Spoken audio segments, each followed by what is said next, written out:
ఈ ఆంధ్రప్రదేశ్ ప్రభుత్వానికి ఒక చిన్న రిక్వెస్ట్ అండి. ఎందుకంటే అండి, ఈ ఫ్రీ పథకం అనేది ఆపాలండి. ఎందుకు ఆపాలంటే చెప్తాంటానంటే అండి, ఈ ఆపకపోతే అండి మనం చాలా ఇబ్బంది పడతామండి. ఎందుకు ఇబ్బంది పడతామంటే రెవెన్యూ డిపార్ట్మెంట్ డెవలప్మెంట్ కాదు, మున్సిపల్ కాదు, ఆఫీసర్లకు జీతాలు రావండి. ఎందుకు రావండి అంటే ఇప్పుడు ఈ బస్సు ఫ్రీ అంటామే, లేడీస్ ఊరినే ఉంటారా, ఎక్కే బస్సు దిగే బస్సు అండి.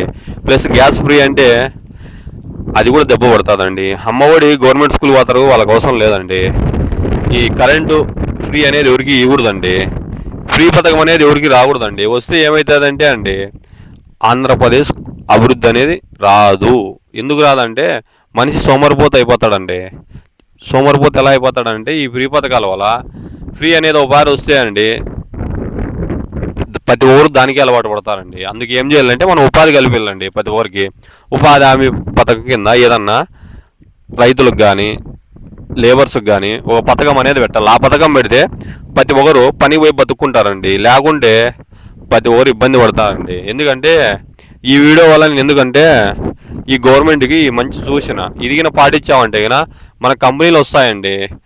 మనకు ఆంధ్రప్రదేశ్ డెవలప్మెంట్ అయిననుకో మంచి మంచి కంపెనీలు వస్తాయండి. ఆ కంపెనీల వల్ల ఏమవుతుంది, మన పిల్లలకి జాబులు వస్తాయి, మంచి చదువు వస్తుంది, ఎడ్యుకేషన్ బాగుంటుంది, అన్ని రెవెన్యూ డిపార్ట్మెంట్ కూడా బాగుంటుందండి. మనకు ఫ్రీ అనే పథకం ఇచ్చిననుకో ఆ ఫ్రీ పథకం వల్ల ఏమవుతుందంటే మనిషి అభివృద్ధి కాదు. ఫ్రీ అనేది ఒకసారి అలవాటు పడుతుంది అనుకో, మనిషి అనేవాడు అభివృద్ధి చెందడండి. చాలా ఇబ్బంది పడతాడండి. మన ఛానల్ ఎవరైనా సబ్స్క్రైబ్